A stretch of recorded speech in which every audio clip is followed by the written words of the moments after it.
မင်္ဂလာပါခင်ဗျာလူကြီးမင်းတို့ကိုမြန်မာနိုင်ငံရဲ့လူချိတ်အများဆုံး application တစ်ခုဖြစ်တဲ့ OneXpert ရဲ့ account ဖွင့်တွေကိုစနစ်တကျနဲ့လောလောကူကူဘယ်လိုဖွင့်ရမလဲငွေတွင်းငွေထုံတွေကိုဘယ်လိုလုပ်အောင်လဲဆိုတာကိုဒီဗီဒီယိုလေးမှာရှင်းပြပေးသွားမှာပဲဖြစ်ပါတယ်ခင်ဗျာ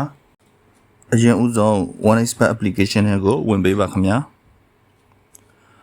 account ဖွင့်ဖို့အတွက်အပေါ်နောက်မှာရှိတဲ့အစိမ်းရောင် registration ကိုနှိပ်ပါ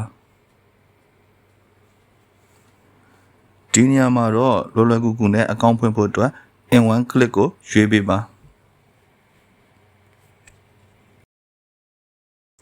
ဒီနေရာမှာအရေးကြီးတဲ့အပိုင်းလာပါပြီခင်ဗျာ promo code ဆိုတဲ့နေရာလေးမှာ SM47 ကိုမှန်ကန်စွာဖြည့်ပေးဖို့လိုအပ်ပါတယ်ခင်ဗျာ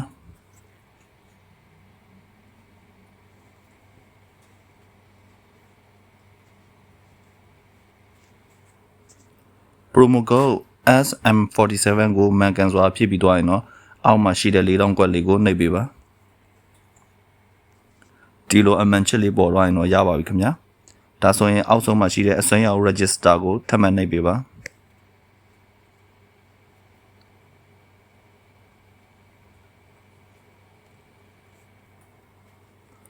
ဒီနေရာမှာပေါ်လာတဲ့4000ကွက်လေးကိုထပ်နှိပ်ပေးပါခင်ဗျာကျွန်တော်ဒီအဆင့်မှာတော့ရွေးခိုင်းတဲ့အောင်မှန်အောင်ရွေးပေးလိုက်ရင်ရပါပြီခင်ဗျာ skip ဖြစ်နေရင်တော့ skip လေးကိုအရင်ရွေးလိုက်ပါ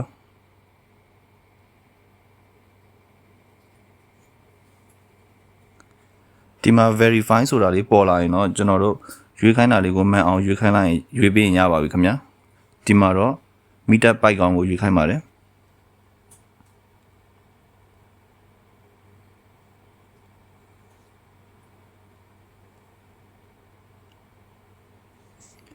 အားလုံးတေချာစွာရွေးပြီးတော့ရင်တော့ verify ကိုနှိပ်ပေးပါခင်ဗျာအမှန်ချက်လေးပြသွားရင်အကောင့်ဖွင့်တာအောင်မြင်တော့ပါပြီ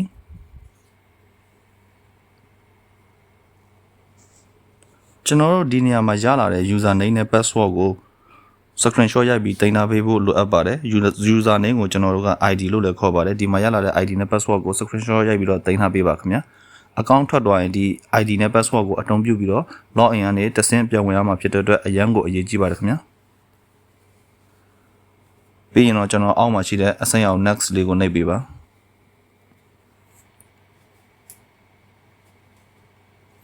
ဒါဆိုရင် OneXpert account ကိုရတော့ပါပြီခင်ဗျာလူကြီးမင်းတို့အနေနဲ့ငွေတွင်းငွေထုတ်ကိုကိုယ်တိုင်စိတ်ရှုပ်ခံပြီးမလုပ်ချင်ဘူးဆိုရင်တော့ Viber Telegram ဖုန်းနံပါတ်39 988 4439 325တို့ဆက်သွယ်ပြီးတော့ငွေတွင်းငွေထုတ်လာရောက်ပြုလုပ်လို့ရပါတယ်ခင်ဗျာကျွန်တော်ငွေတွင်းတွေကိုဆက်ကြည့်အောင်အောက်ဆုံးမှာရှိတဲ့ menu ကိုနှိပ်ပေးပါငွေတွင်းမှာဖြစ်တဲ့အတွက်အစိမ်းအောင် deposit လေးကိုနှိပ်ပေးပါ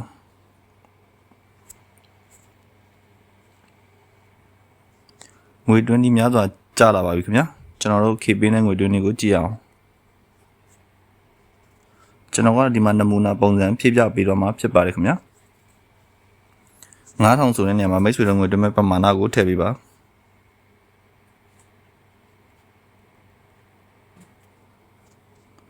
တင် EKB ဖုန်းနံပါတ်ဆိုတဲ့နေရာမှာမိတ်ဆွေတို့ရဲ့ဖုန်းနံပါတ်ကိုထည့်ပေးပါခင်ဗျာ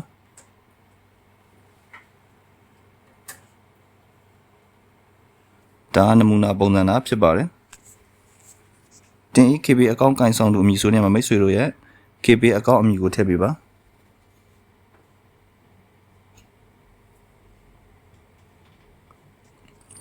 ဒီသုံးချက်ကိုဖြည့်ပြီးတော့ရင်တော့အပေါ်မှာ KB ဖုန်းနံပါတ်ဆိုပြီးတော့ရှိပါတယ်ကျွန်တော်ဒီမှာ copy ယူရတဲ့ဟာလေးလည်းရှိပါတယ်ခင်ဗျာအဲ့ဒါကို copy ယူပြီးတော့ကျွန်တော်တို့မိတ်ဆွေတို့ရဲ့ KB ထဲမှာအရင်ဆုံးငွေတော့လွှဲပေးပါခင်ဗျာငွေလွှဲပြီးရင် KB ရဲ့ငွေလွှဲမှတ်တမ်းကနေတွားပြီးတော့မိတ်ဆွေတို့ငွေလွှဲထားတဲ့ KB လောက်ဆောင်မှုအမှတ် transaction ID ဆိုတာရှိပါတယ်ခင်ဗျာအလုံး20ရှိပါတယ်အဲ့ဒီအလုံး20ကိုဒီ KBZ လောက်ဆောင်မှုအမှတ်ဆိုတဲ့နေရာမှာအလုံး20လုံးကိုတိကျမှန်ကန်စွာလာရောက်ပြီးတော့ပြန်ဖြည့်ပေးဖို့လိုအပ်ပါတယ်ခင်ဗျာဒီနေရာမှာအလုံး20ကိုဖြည့်ပေးပါကျွန်တော်ကတော့နမူနာဖြည့်ပြချင်တာဖြစ်ပါတယ်ခင်ဗျာ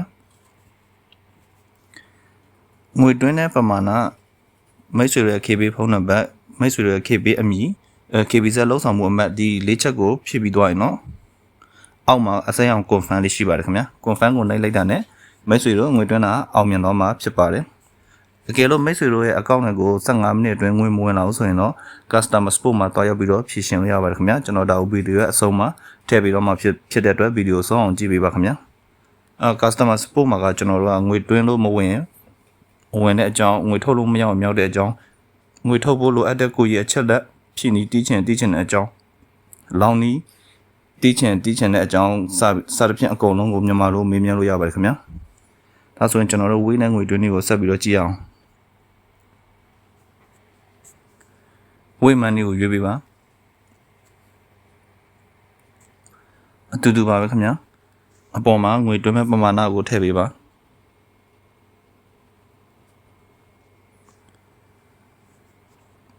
တင်အဝေးပေးဖုန်းနံပါတ်ဆိုနေမှာမိတ်ဆွေတို့ရဲ့ဖုန်းနံပါတ်ကိုထည့်ပေးပါခင်ဗျာ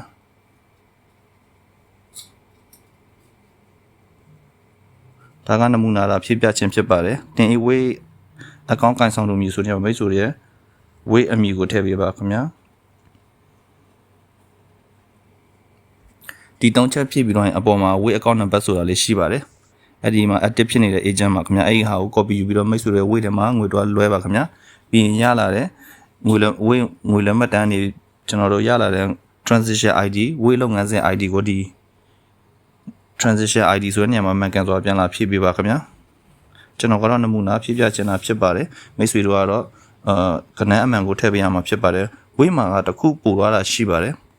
ဒါတော့ငွေတွင်း screenshot ကိုတောင်းလို့ရှိရင်တော့ကျွန်တော်ဒီမှာငွေတွင်း screenshot ကိုအပေါင်းလေးနှိပ်ပြီးတော့ screenshot လေးကိုထည့်ပေးရမှာဖြစ်ပါတယ်အကယ်လို့မတောင်းဘူးဆိုရင်တော့ထည့်ပေးကြမလို့ပါဘူးခင်ဗျာကျွန်တော်တို့ငွေတွင်းတဲ့ပမာဏဝေးဖုန်းနံပါတ်ဝေးအကောင့်အမည်ကျွန်တော်တို့ transaction ID ဝေးလုပ်ငန်းစဉ် ID ဒီဟာတွေအကုန်လုံးဖြည့်ပြီးသွားရင်တော့အောက်မှာအစိမ်းအောင် confirm လေးကိုနှိပ်ပေးပါခင်ဗျာဒါဆိုရင်ငွေတွင်းတာအောင်မြင်တော့မှာဖြစ်ပါတယ်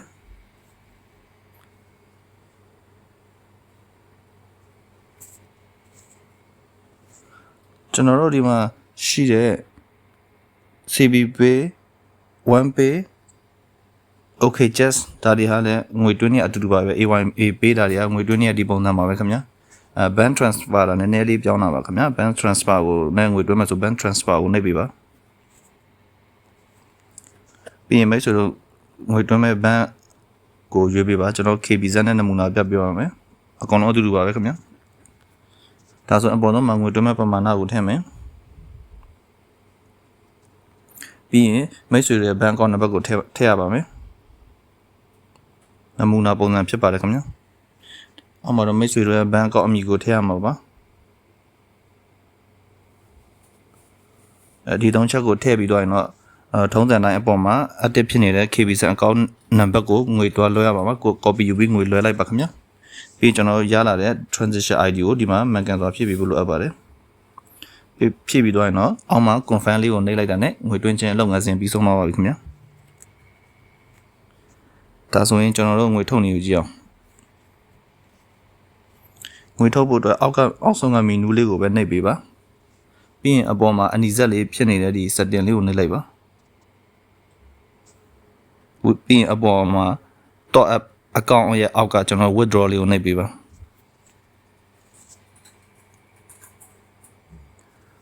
ကျွန်တော်ငွေထုတ်တော့မယ်ဆိုရင်ခဏပြောခဲ့လို့ပေါ့ကိုရေးအချက်လက် personal profile ကိုအပြည့်စုံဖြည့်ထားဖို့လိုအပ်ပါတယ်ဒါကိုမဖြည့်တတ်ဘူးဆိုရင်လည်း customer support မှာတွားပြီးတော့ကိုရေးအချက်လက်ဖြည့်နေကိုတောင်းယူလို့ရပါတယ်ခင်ဗျာကျွန်တော်တို့ KB နဲ့ငွေထုတ်နေကိုကြည့်အောင်လွယ်ပါတယ်ခင်ဗျာအပေါ်ဆုံးမှာငွေထုတ်မဲ့ပမာဏကိုထည့်ပါပြီးရင်မိတ်ဆွေတွေ KB phone number ကိုထည့်ပါ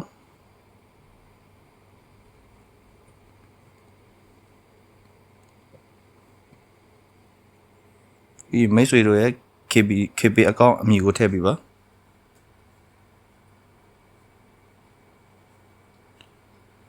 ဒီသုံးချက်ကိုဖြည့်ပြီးတော့ねအစိမ်းအောင် confirm လေးကိုနှိပ်လိုက်လို့ approve ဖြစ်သွားရင်တော့ဒါငွေထုတ်တာအောင်မြင်တော့မှာဖြစ်ပါတယ်အကယ်လို့ဖုန်းနံပါတ်ချိန်ထားလို့ SIM code တောင်းတဲ့အခါမျိုးကြာရင်တော့ကျွန်တော်တို့ SIM code လေးကိုထပ်မံရိုက်ထည့်ပြီးတော့ confirm လေးကိုနှိပ်ပေးလိုက်ရပါပြီ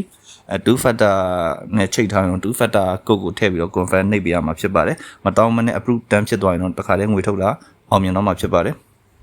ငွေထုတ်ပြီးတော့နိုင်ဝက်တွင်းငွေမဝင်ဆိုရင်တော့ customer support မှာတွားပြီးတော့ပြင်ဆင်လို့ရပါတယ်ခင်ဗျာဒါကတော့ဗီဒီယိုအဆုံးမှာကြည့်ပေးပါဝင်းနဲ့ငွေထုတ်နေကိုကြည့်အောင်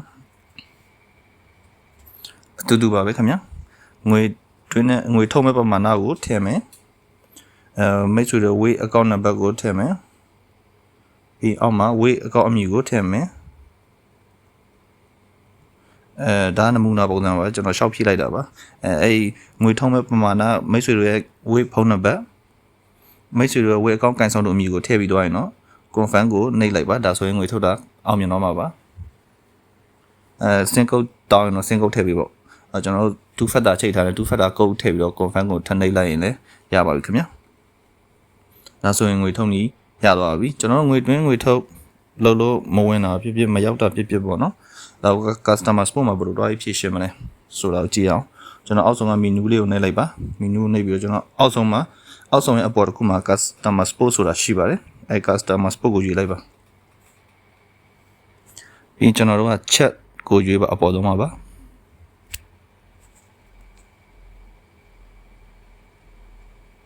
ဒီညမှာနည်းနည်းစောင့်မိပါခင်ဗျာဒီလိုပေါ်လာရင်မြန်မာ please လို့အရင်ရိုက်ပို့လိုက်ပါ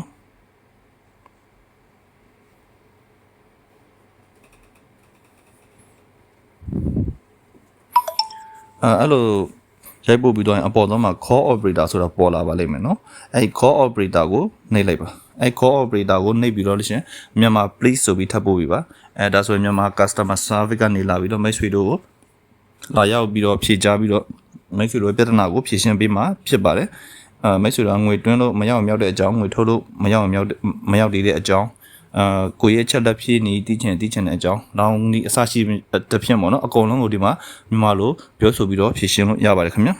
အားလုံးကိုကျေးဇူးအထူးပဲတင်ရှိပါတယ်ခင်ဗျာ